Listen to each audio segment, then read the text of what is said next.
selanjutnya Ibu akan mengecek kehadiran kalian ya. Nanti ketika Ibu mengecek kalian, bilang hadir dan apa?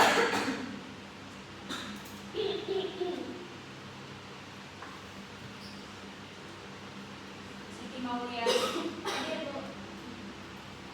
Nur Aisyah hadir Bu. Azhara Fauzia hadir Bu. Nazwa Yaakob hadir Bu. Alaida hadir Bu. Baik, terima kasih. Alhamdulillah semuanya hadir semua. Sebelum masuk ke materi, Ibu ingin mengingatkan kembali nih pelajaran sebelumnya. Pada pertemuan yang lalu kita mempelajari materi tentang apa? Ada yang masih ingat? Ayo. Ada yang masih ingat?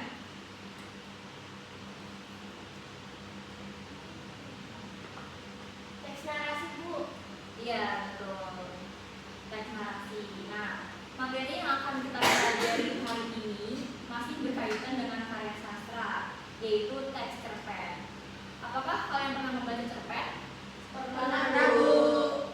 Bagus. Berarti sebagian besar dari kalian sudah pernah membaca cerpen. Pada pembelajaran hari ini kita akan mempelajari pengertian cerpen, ciri-ciri, struktur, unsur intrinsik, unsur ekstrinsik, nilai-nilai kehidupan, hingga cara menganalisis sebuah cerpen. Setelah mengikuti pembelajaran hari ini, diharapkan kalian mampu menganalisis struktur, unsur intrinsik, unsur ekstrinsik, serta nilai-nilai kehidupan yang terdapat dalam sebuah cerpen. Sebagai kegiatan awal, Ibu akan membagikan sebuah teks cerpen kepada kalian. Silahkan dibaca secara mandiri selama 2 menit. Bentar.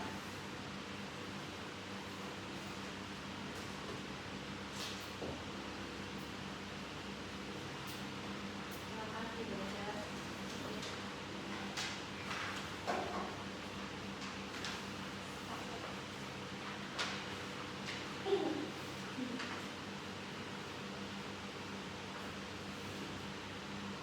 Ibu kasih waktu 2 menit ya.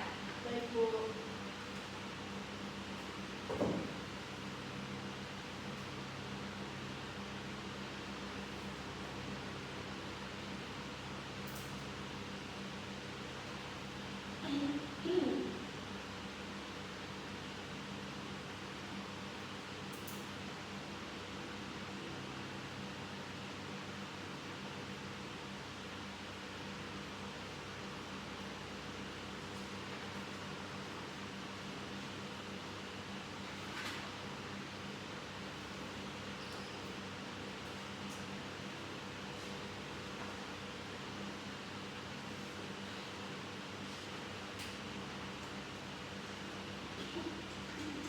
Sudah semua sudah membaca? Sudah Bu. Baik. Sekarang coba perhatikan beberapa pertanyaan yang Ibu kasih. Yang pertama itu, cerita tersebut menceritakan tentang apa? Silakan ada yang menjawab. Angkat tangannya. Boleh Aisyah. Cerita tersebut menceritakan tentang seorang siswa bernama Dimas yang mengalami kesulitan karena ayahnya kehilangan pekerjaan. Teman-teman dan gurunya kemudian memberikan hukuman sehingga Dimas kembali bersemangat untuk belajar. Terima kasih. Selanjutnya, siapa tokoh utama dalam cerita tersebut? Saya Bu. Boleh bisa. Tokoh utama adalah Dimas, sedangkan tokoh pendukungnya adalah kakak, teman sekelas, dan wali kelas Bu. Terima kasih Nisa. Yang ketiga, konflik apa yang dialami tokoh tersebut? Boleh sama-sama. Konflik yang dialami adalah konflik yang dialami Dimas adalah ia merasa sedih dan kehilangan semangat belajar karena ayahnya kehilangan pekerjaan sehingga ia khawatir tidak dapat melanjutkan di sekolah lagi. Terima kasih. Pertanyaan yang keempat, menurut kalian apa pesan yang ingin disampaikan oleh pengarang?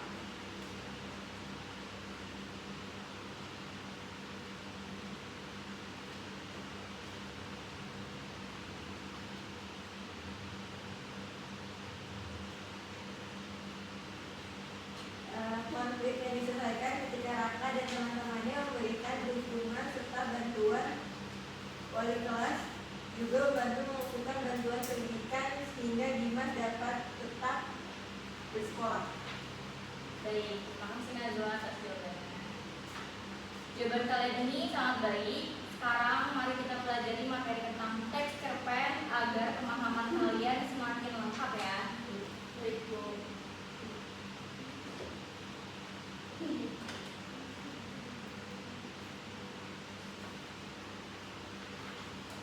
Baik, di sini dimulai. Materi pada hari ini yaitu menganalisis struktur, unsur, dan nilai kehidupan dalam teks cerpen. Di sini ada tujuan pembelajarannya. Yang pertama, peserta didik mampu mengidentifikasi pengertian, ciri, struktur, dan unsur pembangun teks cerpen. Yang kedua, peserta didik mampu menganalisis struktur, unsur intrinsik, unsur ekstrinsik, dan kaidah kebahasaan cerpen. Dan yang ketiga, peserta didik mampu menginterpretasikan nilai-nilai kehidupan dan pesan moral dalam cerpen. Dan yang terakhir itu, peserta didik mampu menulis teks cerpen sesuai struktur dan kaidah kebahasaan. Kalian tahu apa itu cerpen? Ada yang tahu? Cerita pendek, Bu. Lagi?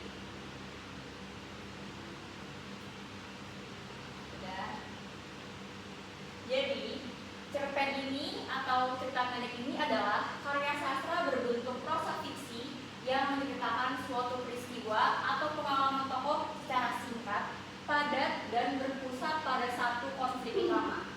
Cerpen umumnya memiliki alur yang sederhana, sehingga dapat diselesaikan pembaca dalam waktu yang relatif singkat serta memberikan kesan yang mendalam. Selanjutnya kita masuk ke ciri-ciri cerpen. Yang pertama ada berbentuk prosa fiksi yang relatif singkat. Yang kedua berfokus pada satu konflik utama. Yang ketiga memiliki jumlah tokoh yang terbatas. Dan yang keempat alur cerita sederhana dan tidak terlalu kompleks. Selanjutnya ini menggunakan bahasa yang ringkas, padat, dan mudah dipahami. Selanjutnya mengangkat satu tema utama, memberikan kesan tunggal atau pesan tertentu kepada pembaca. Dan ciri yang terakhir itu ada mengandung amanat atau pesan yang ingin disampaikan oleh pengarang. Ada yang tahu kenapa cerpen ini hanya memiliki satu konflik utama?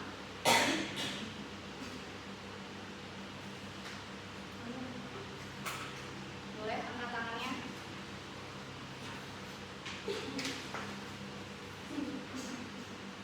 Silakan Najwa. Karena cerpen memiliki ruang yang terbatas, Bu. Iya betul, karena cerpen memiliki cerita yang singkat hingga hanya berfokus pada satu konflik utama. Selanjutnya kita masuk ke struktur teks cerpen. Struktur cerpen ini merupakan susunan bagian-bagian yang membangun jalannya cerita hingga menjadi sebuah karya yang utuh.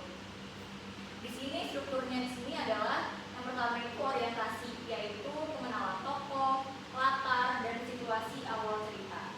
Dan yang kedua ada komunikasi. Komunikasi ini adalah bagian munculnya konflik atau permasalahan yang dialami oleh tokoh. Yang ketiga ada klimaks. Klimaks itu adalah puncak permasalahan yang menentukan cerita. Yang keempat ada resolusi, penyelesaian dari konflik yang terjadi. Yang kelima itu ada koda, bagian akhir yang mengandung pesan moral atau amanat. Selanjutnya di sini ada unsur intrinsik teks cerpen. Unsur intrinsik adalah unsur-unsur yang berasal dari dalam cerita dan menjadi pembangun utama sebuah cerpen. Unsur intrinsik ini ada tema, yaitu gagasan utama yang menjadi dasar cerita. Yang kedua ada alur, rangkaian peristiwa yang membentuk jalan cerita dari awal hingga akhir. Dan yang ketiga ada tokoh dan penokohan. Tokoh ini adalah pelaku yang mengalami berbagai peristiwa dalam cerita, sedangkan penokohan adalah cara pengarang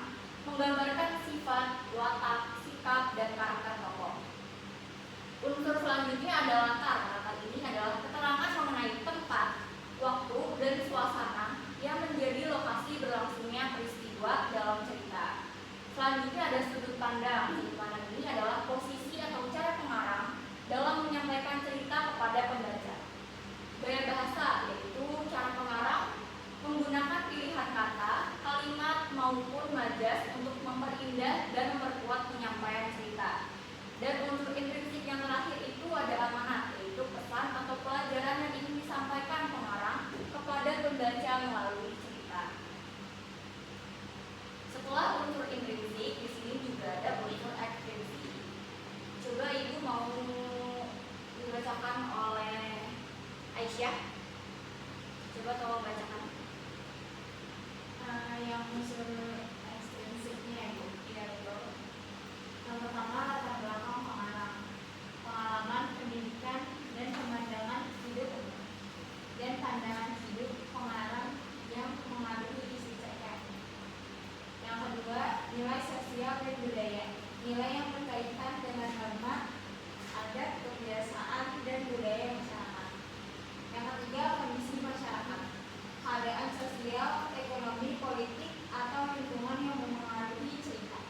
Yang keempat, nilai psikologis, gambaran kondisi kejiwaan, emosi, dan karakter tokoh dalam cerita.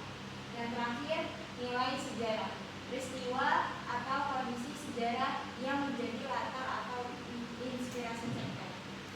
Iya betul. Jadi untuk ini ada 5. Yang pertama itu latar belakang pengarang, yaitu seperti pengalaman, pendidikan, dan pandangan hidup pengarang yang mempengaruhi isi cerpen tersebut.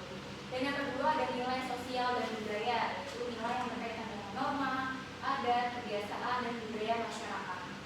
Dan yang ketiga ada kondisi masyarakat, yaitu seperti keadaan sosial, ekonomi, politik, atau lingkungan yang mempengaruhi isi cerita tersebut. Dan yang keempat itu ada nilai psikologis, yaitu gambaran kondisi kejiwaan, emosi, dan karakter tokoh di dalam cerita. Dan yang terakhir ada nilai sejarah, yaitu peristiwa atau kondisi sejarah yang menjadi latar inspirasi cerpen. Selanjutnya kita masuk ke jenis-jenis nilai dalam cerpen. Yang pertama itu ada nilai moral, yaitu berkaitan dengan baik buruknya perilaku tokoh. Yang kedua nilai sosial, yaitu berhubungan dengan kehidupan bermasyarakat. Dan yang ketiga nilai budaya, yaitu mencerminkan adat, kebiasaan, dan tradisi. Dan yang keempat nilai agama, yaitu berhubungan dengan keimanan dan ketuhanan. Yang kelima nilai pendidikan, yaitu berkaitan dengan pengetahuan, pembelajaran, dan pesan yang memberikan wawasan atau mendidik pembaca. Di sini ada contoh-contohnya, yaitu yang pertama ada contoh nilai moral, itu seperti bersikap jujur, bertanggung jawab, disiplin, dan menghormati orang lain. Yang kedua contoh nilai sosial, seperti tolong menolong, gotong royong, saling menghargai, peduli terhadap sesama dan bekerja sama. Dan contoh yang ketiga, contoh nilai budaya, seperti menghormati adat daerah, melestarikan budaya lokal, dan menjaga warisan budaya. Contoh selanjutnya ada untuk nilai agama, seperti berdoa sebelum melakukan kegiatan, bersyukur atas nikmat yang diberikan Tuhan, dan menjalankan ibadah. Contoh yang terakhir itu ada nilai pendidikan, semangat belajar, kerja keras, pantang menyerah, dan pentingnya menuntut ilmu. Nah, menurut kalian nih, dari yang tadi sudah kalian baca, nilai apa saja yang terkandung dalam cerpen tersebut? Coba kalian lihat lagi cerpennya. Ada yang bisa menjawab?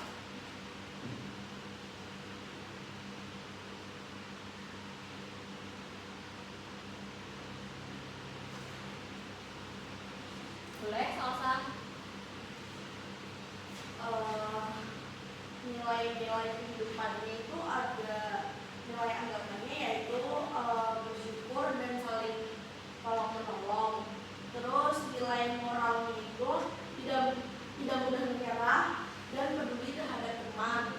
Terus nilai sosialnya itu gotong royong dan saling membantu. Nilai budayanya menjunjung tinggi kebersamaan. Dan pendidikannya tetap semangat belajar meskipun menghadapi kesulitan. Betul sekali. Baik, selanjutnya ini sekarang kalian membentuk kelompok yang terdiri dari 2 sampai 3 orang. Nanti Ibu bacakan kelompok-kelompoknya.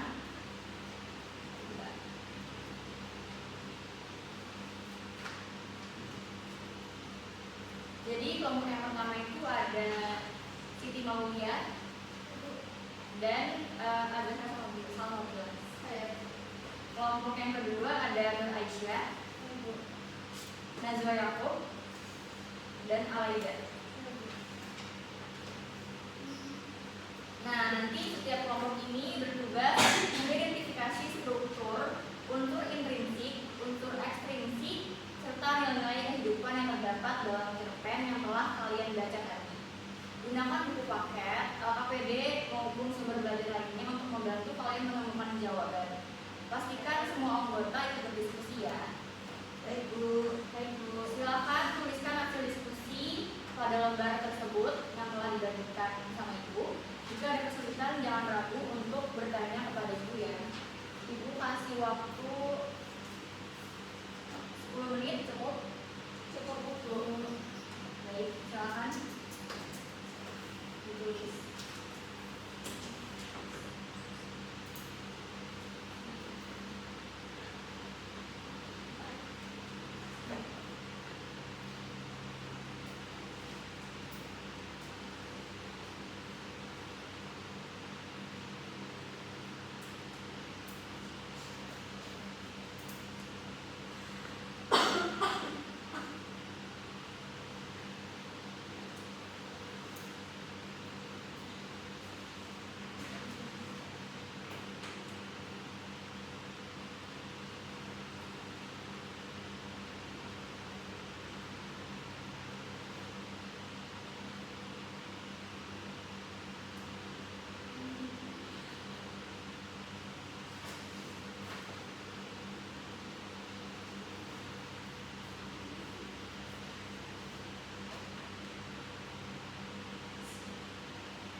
soalnya Bu.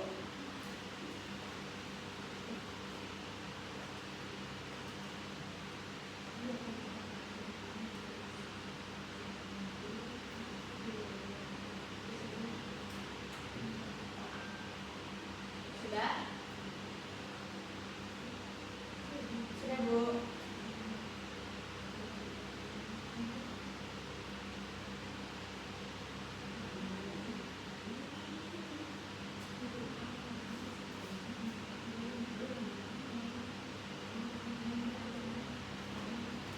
Sudah Bu. Boleh kelompok 2 maju. Saya dulu ya Bu. Kita dulu. Ya. Harus aja ya Bu. Boleh. Satu-satu kan? Harus satu-satu. Sama kelompoknya.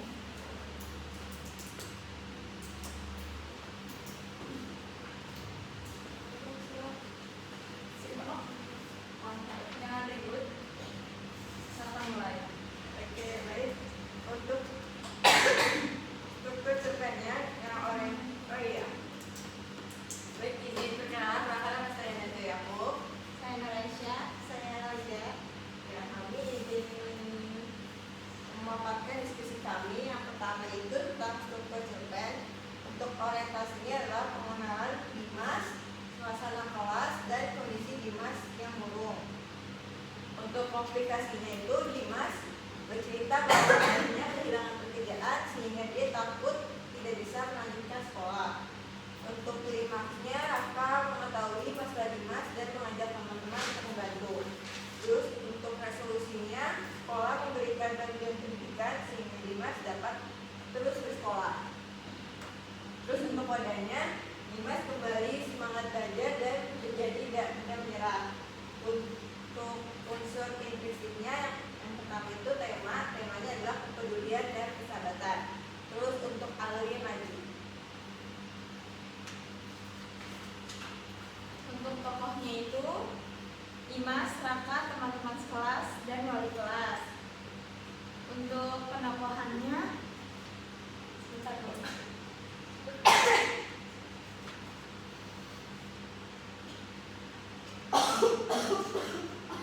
Boleh lanjut.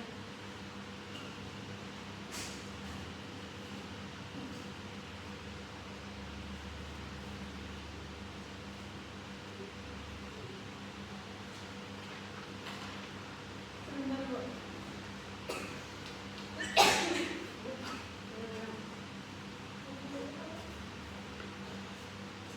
Untuk penokohannya,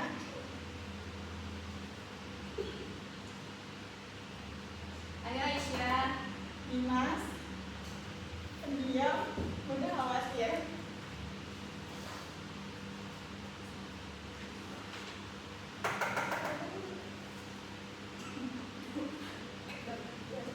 Selanjutnya ada tempat yaitu di ruang kelas dan lingkungan sekolah. Lalu ada latar waktunya di pagi hari dan jam istirahat. Lalu ada latar suasana. Suasananya sedih, haru, kemudian penuh semangat. Sudut pandangnya orang ketiga, gaya bahasanya sederhana dan komunikatif. Dan amanatnya itu jangan mudah menyerah dan saling membantu ketika ada teman yang mengalami kesulitan.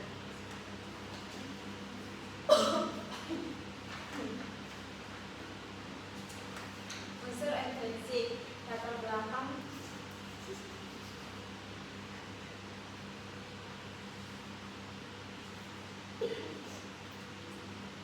latar belakang pengarang, ia menggambarkan pentingnya kepedulian sosial. Dan ketawa kamu Aisyah. Maaf.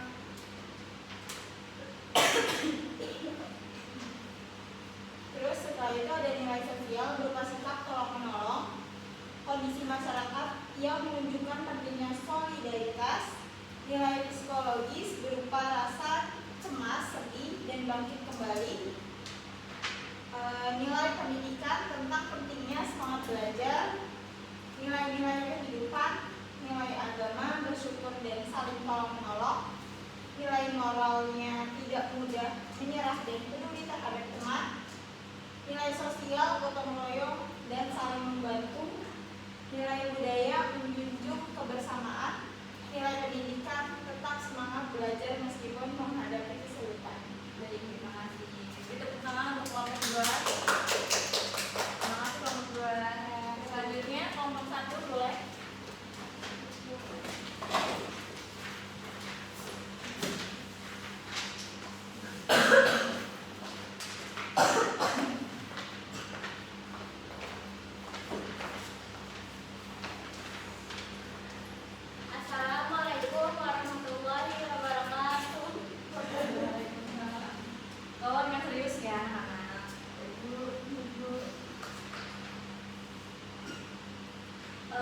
Baik,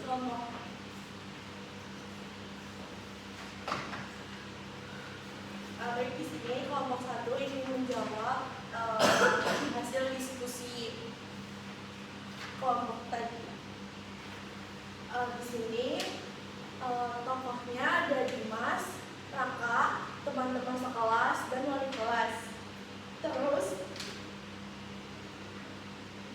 ibu mau salah baca. Dari struktur cerpennya, orientasinya itu pengenalan Dimas, suasana kelas, dan kondisi Dimas yang murung. Komplikasinya itu ada di Dimas bercerita bahwa ayahnya kehilangan pekerjaan sehingga ia takut tidak bisa melanjutkan sekolah. Klimaksnya itu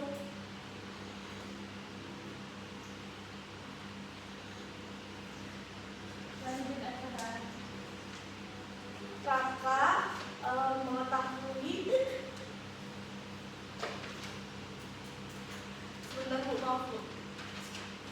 Raka mengetahui masalah Dimas dan mengajak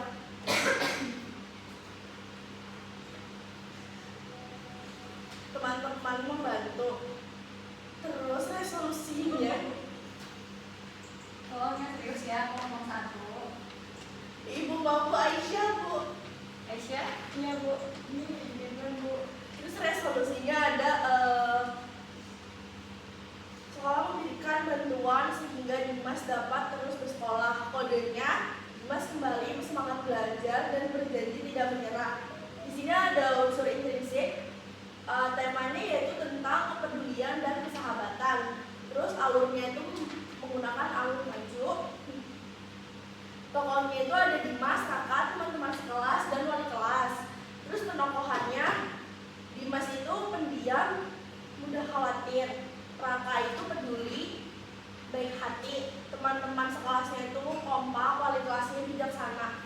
Terus latar tempatnya itu ruang kelas dan lingkungan sekolah. Terus latar waktunya itu pagi hari pada saat jam istirahat.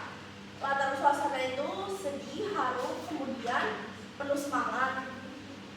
Terus sudut pandangnya itu sudut pandang orang ketiga. Gaya bahasanya sederhana dan komunikatif. Amanat dari cerita ini yaitu jangan mudah menyerah dan saling membantu ketika ada teman yang sedang mengalami kesulitan. Di sini ada unsur prinsipnya, latar belakangnya pengarang yang menggambarkan pentingnya kepedulian sosial. Nilai sosial berupa sikap tolong menolong, kondisi masyarakat yang menunjukkan pentingnya solidaritas. Nilai psikologi berupa rasa cemas, sedih, dan bangkit kembali. Nilai pendidikan tentang pentingnya semangat belajar. Di sini ada nilai-nilai kehidupan yaitu nilai agama, bersyukur, dan saling menolong. Yang kedua nilai moral, tidak mudah menyerah dan peduli terhadap teman. Yang ketiga nilai sosial, gotong royong dan saling membantu. Yang keempat nilai budaya, menjunjung kebersamaan. Yang terakhir nilai pendidikan, tetap semangat belajar meskipun menghadapi kesulitan. Sudah, Bu. Baik, terima kasih kepada kelompok 1. Beri tepuk tangan kepada kelompok 1. Baik, terima kasih kepada seluruh kelompok atas presentasi dan tanggapan yang telah disampaikan kepada kalian. Ibu sangat mengapresiasi kerjasama dan keberanian kalian dalam menyampaikan pendapat.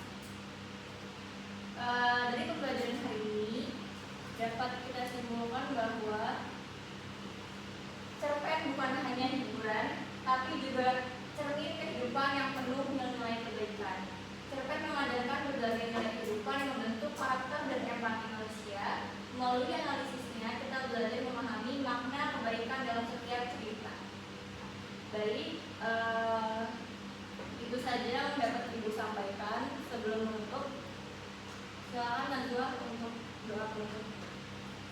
Baik teman-teman, sebelum kita tutup pelajaran hari ini, yang pertama kita berdoa terlebih dahulu, berdoa supaya masing mulai.